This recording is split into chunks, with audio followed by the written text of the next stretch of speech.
Okay, so now, Rogzy, I'm on Plan B network. I don't know anything about privacy. Take me by the end and tell me where I can learn about privacy. The level 1 is to not reuse your address. People care about specific things, and money is one of the things. And when you associate privacy in Bitcoin with security, people start to care about it. Instead of burning myself, I told myself, okay, I will improve step by step. Being more secretive about when you entered, for example, Bitcoiners at conference asking, oh, when did you got into Bitcoin? Why would you respond? Honestly, honestly, why would you respond? But also, why would you respond honestly to that question? If you say, 2013, you just put a target on your head. Okay, that guy bought Bitcoin when the price was around 300. Get it. And beyond Bitcoin privacy, what do you say to people who still consider that they don't have anything to hide and that there's no real need for privacy in their life? Those people around us who don't see the need for pseudo-anonymity, for all those tools that you're basically promoting.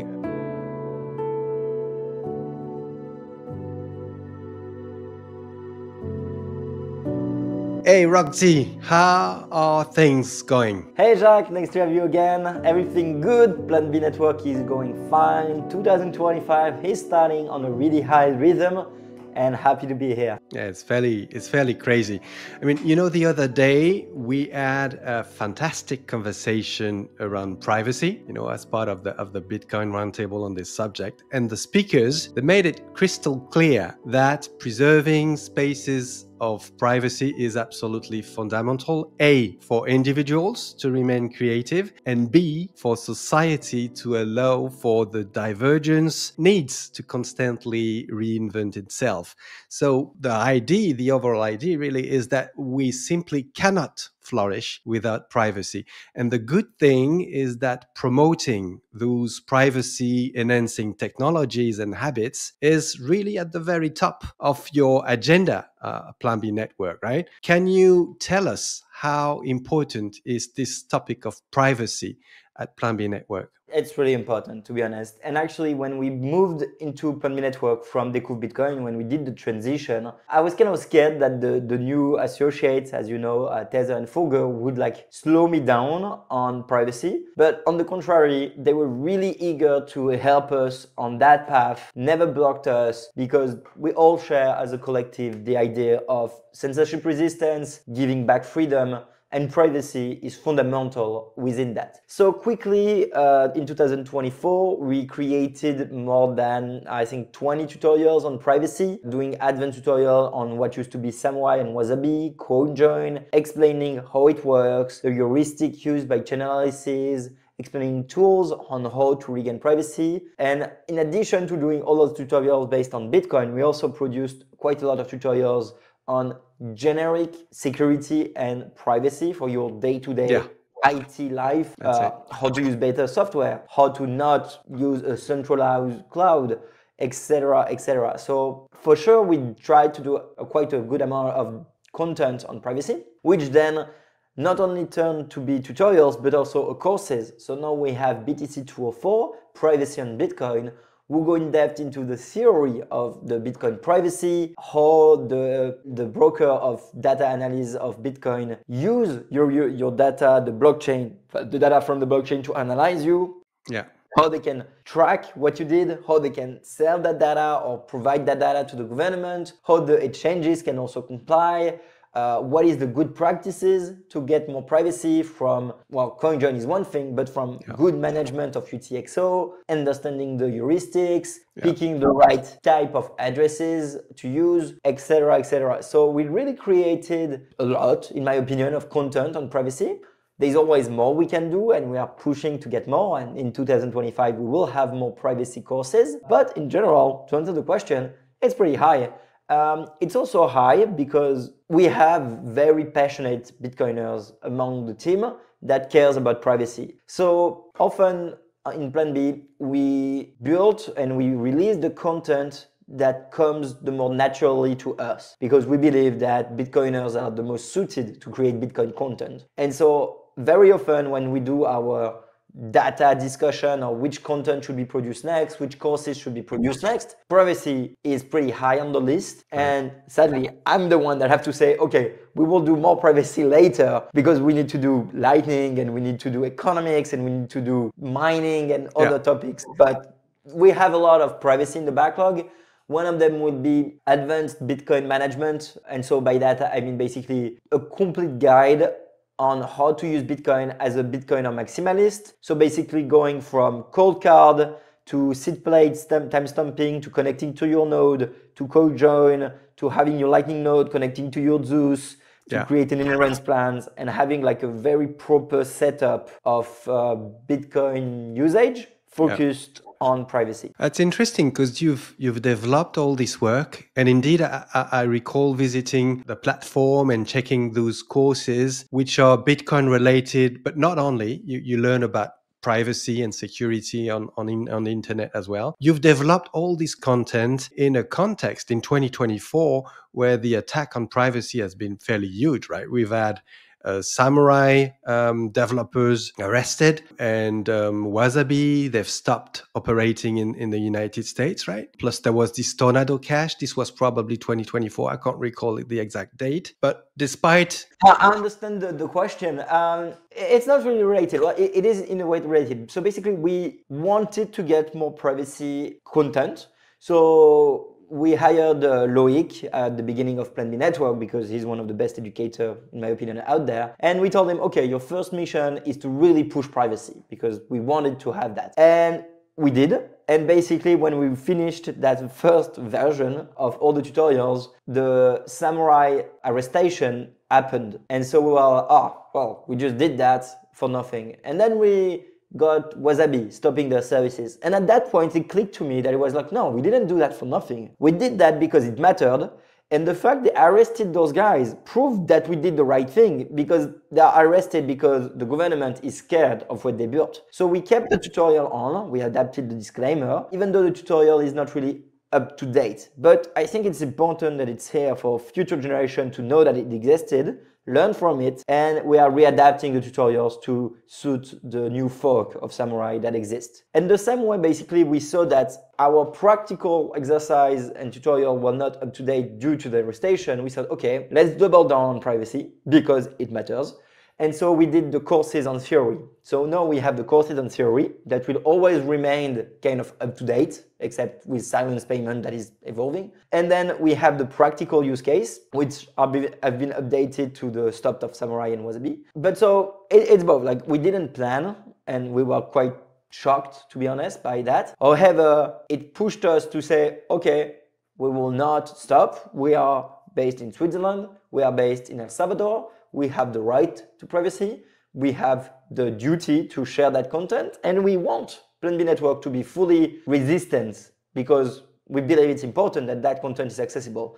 So I would say, we will not shut down our privacy section because we do nothing wrong, first of all, legally speaking, and because it's very important that it remains very, very accessible for everyone worldwide. Yeah. So you haven't really felt intimidated by the institution, by the countries, and you haven't felt restrained by your partners. As you said, you've been positively surprised to see that Folger Venture and Tether were supporting those efforts. Can you tell us about this Kit.io communication application or protocol, I'm not sure how to call it, that is being developed? I mean, it looks very promising. Yeah, tell us about this project. For sure. So first of all, if you're interested into Kit, Hole Punch, Peer Runtime, Bear, I recommend that you follow Guy Swan. First of all, Guy Swan is probably one of the best Bitcoiners out there, but he's also running a regular club where he discusses all of those technology. That being said, basically,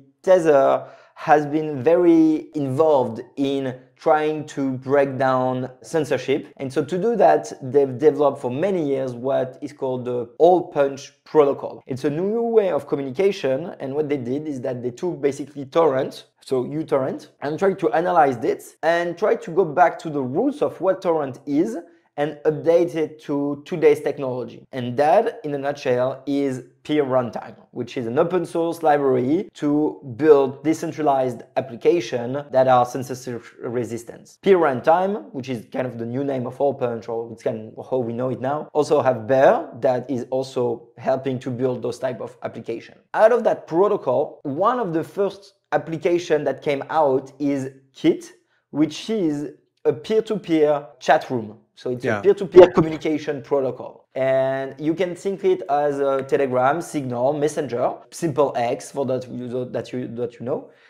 you run. And it connects you peer-to-peer with the other person that you talk to. And you can create rooms with as many people as you want. And everything is peer-to-peer with no servers and no central point of failure. Or at least that is what is said to be. Peer and Bear are open source, so you can check the code on GitHub. While Kit is using the stack, but is not fully open source as it's an application above. Right. For Plan B Network, we are using Peer Runtime to distribute some of our content around to the nodes. So we try to decentralize the database into peers to get more redundancy and efficiency on the website load. And at the same time, pretty soon we will have the new video selector in the platform, allowing us to basically have for every course content. So every time you are in the course, you have the video at the top right. Now you will have basically the choice as any streaming platform to choose between YouTube, Rumble, or PeerTube, which is hosted by us and so on our centralized servers,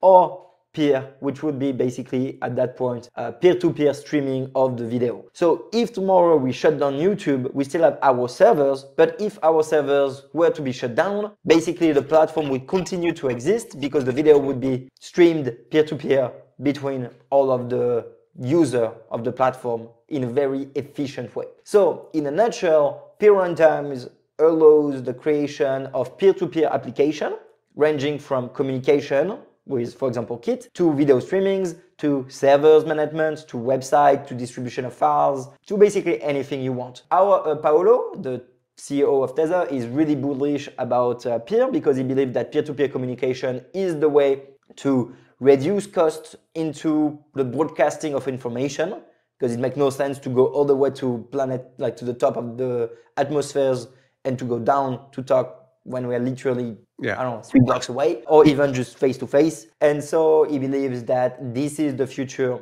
of at least the Tether technological stack, ranging also for the exchange. So for example, creating a peer-to-peer decentralized exchange that is scalable using Peer Runtime. Yeah, I don't know if it was clear. To be honest, I'm not like it. I follow it because I like it, but I'm not an expert in the tech stack of Peer.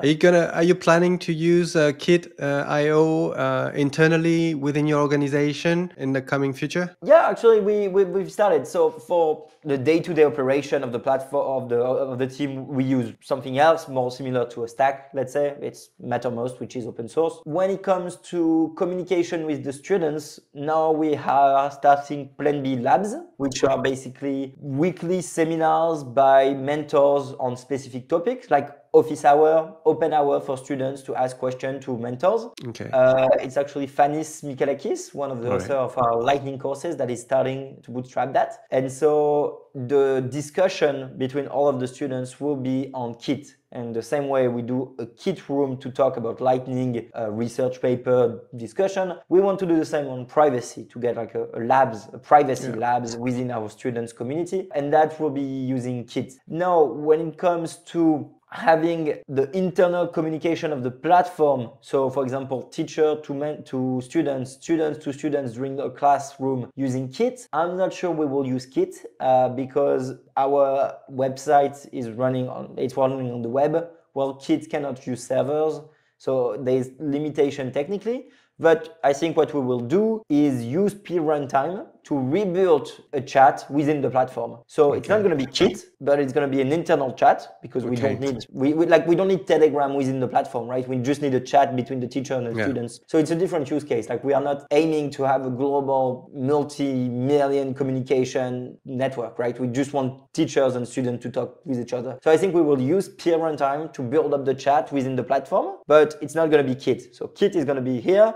and we're going to be here, but using the same technology, which is Peer Runtime. All right. And what's funny is that we're here talking about those privacy enhancing technologies. We're having this Bitcoin roundtable focusing on privacy as a prerequisite for society flourishment, right? But it's a topic that I've had to wait, my age. I'm 50 years old. I've got my gray hairs. I've got my family and everything. I'm only starting really to think about this topic. It basically drove me to do some sort of introspection to find out, how the world has changed. How is it that I've moved from a position of, look, I don't have anything to hide, it's fine, to now being quite cautious about what I do online, etc.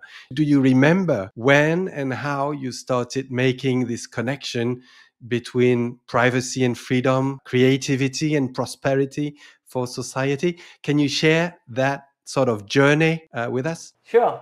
I'm not 50, I have to say. Actually, quite younger. But privacy overall felt right, in my opinion. I grew up with quite a large family, and having my moment was always like important. So I always liked them. And then I was very quickly online. I was more in my room while my brother were outside, let's say. So immediately I was on the internet, and I quickly realized that basically everything will be recorded forever. That being said, I didn't care so much to use the right tools. I will use a very centralized servers that keeps everything, but I will delete the message myself, not realizing they have a backup. So it's kind of, I was doing stupid shit. Then slowly, when I discovered Bitcoin, I realized all of the mistakes I was doing. And I realized also that privacy was hard. And so instead of burning myself, I told myself, okay, I will improve step by step. And I think this is my journey that I continue into, meaning that every year I improve.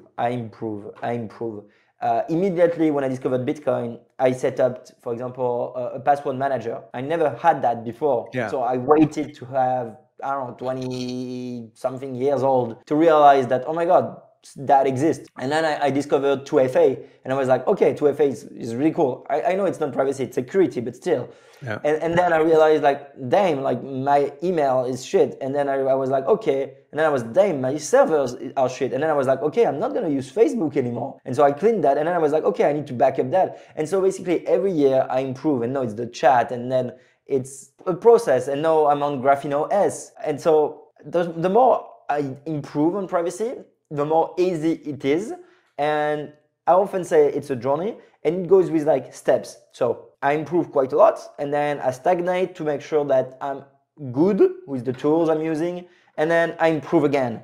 And so it's always like that. And so of course now, like, okay, I will use my own node for my wallets. Yeah. But even that is just a small step. And so if you had to list all of the privacy steps, there is so many that you cannot just do all of them. You have to go progressively. At the same time, there's stuff I know it's not worth fighting. For example, my face. I'm so screwed. I pretty much, I think I have almost 2,000 video of YouTube. I have hundreds, thousands of hours of me talking. So I know my voice, my face, my mimic, everything is already used online. So I have to protect myself differently because that is already kind of screwed. So I realized that privacy and cybersecurity is very close, and I can only encourage you to go step by step. Immediately also, when I started doing videos on Bitcoin, so 5 years ago, I told everyone, please don't start a YouTube channel. Like I will be the face. You don't have to say that you own Bitcoin. Don't tell people you own Bitcoin. Like it's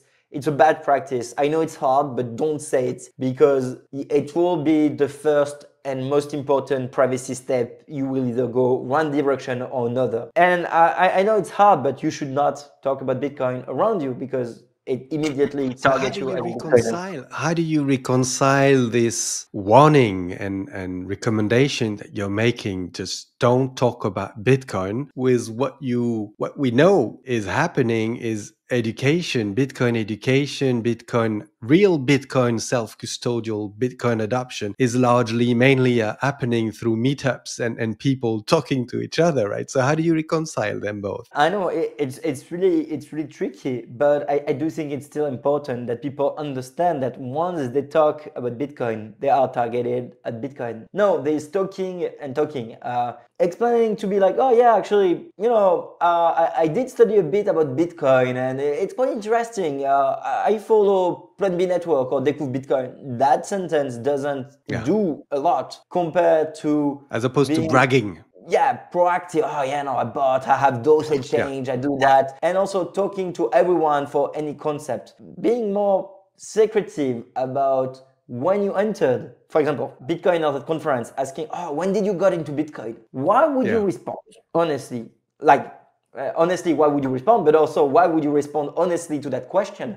If you say, 2013, you just put a target on your head. Okay, that guy bought Bitcoin when the price was around 300, let's say. Of course, he has a lot of Bitcoins, probably. So it's always like expressing, talking, it's always lying. What I discovered also is that privacy is about lying, which was something tricky at the beginning. It's not, we often say it's bad to lie. Don't lie. Okay, but so someone asks you a question, you say, I don't want to answer, or you lie. So very often people ask me like, oh, what do you do in your life at random venue, which is not work related or family related? And I would be like, oh no, I do graphic design, which is true. I do graphic design. You're a fantastic graphic designer. Yeah, and or I do like, oh no, I do UX. I work on an e-learning platform. I do UX. That is not a lie. I do literally the UX of the platform, but I'm not saying it's a platform that teach Bitcoin, right? Because I don't feel like pushing. You don't want to expose yourself unnecessarily, right? Yeah, I get it. And beyond Bitcoin privacy, what do you say to people who still consider that they don't have anything to hide and that there's no real need for privacy in their life? Those people around us who don't see the need for pseudo-anonymity, for all those tools that you're basically promoting, educating us about, and not necessarily in relation to Bitcoin. What do you tell them, those people? In the past, I used to argue quite a lot to say that it's really important. Today, I don't argue this much because I try to focus on the people that listen. But in general, I feel like they will get it at some point. I don't remember the saying, but I don't know who said the saying, but everyone will need 5 minutes of privacy in the future. And I think those people also realize that. The same way you will go to the bathroom and close the door. Friends that go on websites at night to look at sexual clip will try to use a VPN and go into privacy mode. It's really funny that they focus privacy for very specific needs. And so when you go to that dark area, we're like, okay, like why do you need for that and not for the rest? Like, I don't care about the rest, because like they can exploit your data. And I feel like people don't care because they don't care about their data, but they care about having a video of them masturbating, for example. The same way, if you tell them, okay, but do you care that people know all of your wealth? They will say yes. So people care about specific things, and money is one of the things. And when you associate privacy in Bitcoin with security, people start to care about it.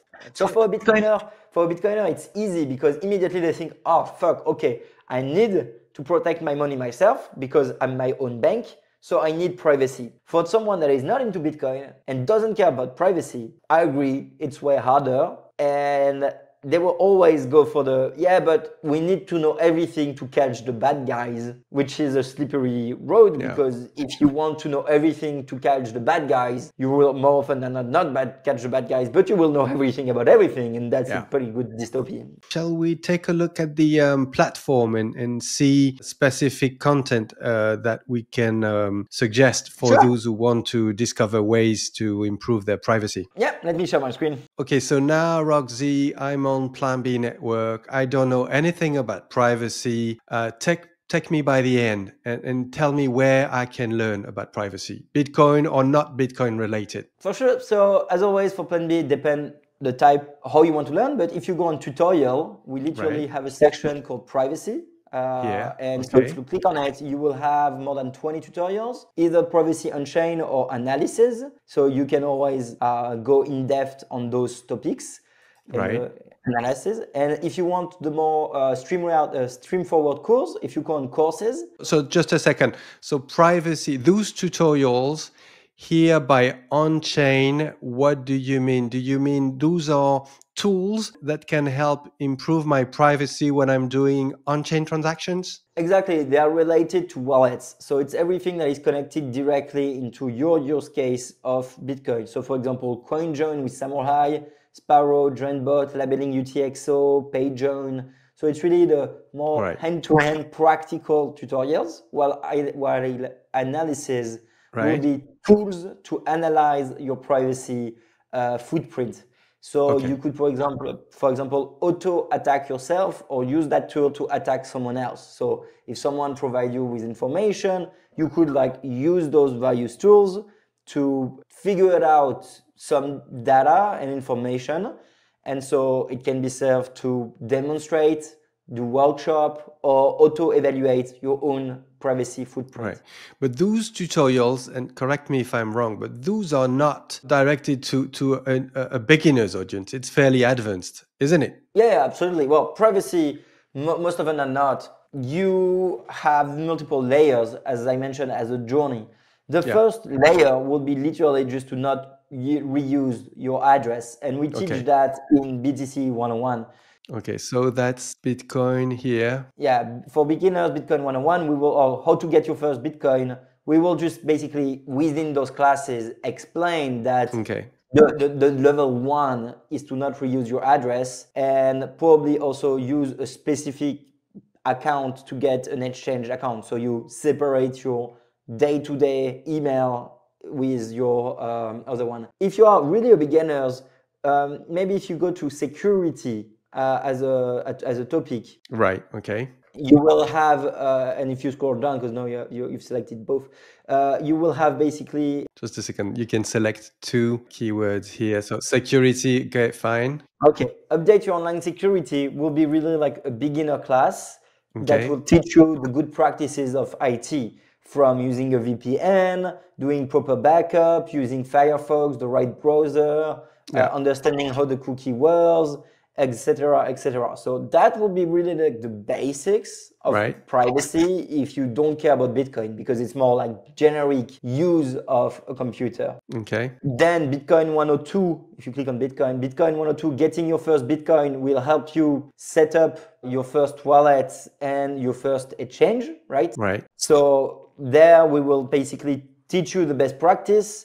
And we will talk a bit about a specific type of Bitcoiner, which is the paranoid. We will explain what that person would be doing in setting up your plan. So you're introducing the paranoiac Bitcoiners who's becoming more and more aware of the need to take care of his privacy, right? Exactly, with non-KYC solution and stuff like that. However, we realized that at that point, there's no way he's going to do it. It will have to be crazy. So in the courses, we do explain what he would imply, but we are realistic in the fact that people would just use a single seed, maybe on Sparrow, and not do much more at the beginning. Yeah. And once they finish Bitcoin 102, they will move to courses of the second level. And there they will do privacy on Bitcoin. And so privacy on Bitcoin will basically teach them way more advanced things. And so if you scroll to the curriculum or the objective, and you open the little tabs, it will be really like a rehash of what is a UTXO, how to structure a transaction, what is Bitcoin privacy model, and then basically the chain analysis heuristics, and mastering the best practices, understanding CodeGen, etc., etc. And then later we will put them into practice. So that course is really targeted to Bitcoiners. Even though you are already considering yourself a Bitcoiner, you will learn quite a lot because it's quite advanced. And if you click on any of those, you will see that there's a lot of graph, explanation, basic. So that one is quite basic, but even if you go more into the later chapters, at the top you can go to any chapters you want. Understanding CoinJoin. So if you scroll down, for example, you will see that there will be quite a lot of advanced graph to try to really represent in a clean way how a CoinJoin could be working, and the same for chain analysis. There is also exercise for you to do. where we ask you to analyze an address, analyze a wallet, try to use the various tools. Excellent. I think it's a good. I mean, those are already quite numerous content, fairly bulky. I mean, there's a lot to read, a lot to learn. And as you say, I mean, as far as I'm concerned, I can definitely confirm that this is a long journey. I believe depending on your personality, depending on your skills and interest in life, maybe you may be driven fairly directly to all these very technical privacy related aspects. Most people might need a few years before they start digging and into this conjoint aspect, these UTXOs.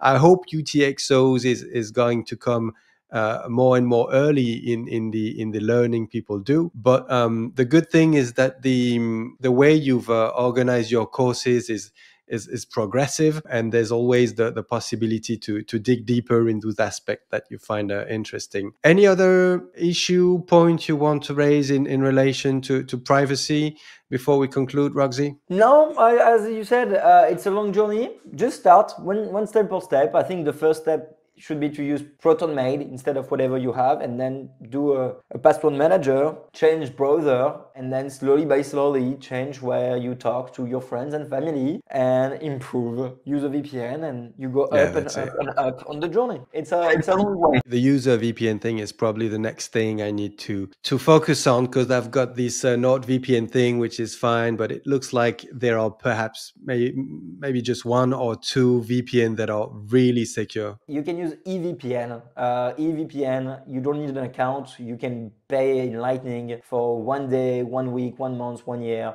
eVPN and Mulvad, right? Really easy. What? And Mulvad? Mulvad also works well. Yeah. So that's my next step as far as privacy is concerned. Rogzy, thanks a lot. Wish you the best for the coming weeks, and we'll be in touch soon. Bye-bye. Thank you, Rogzy. Bye-bye.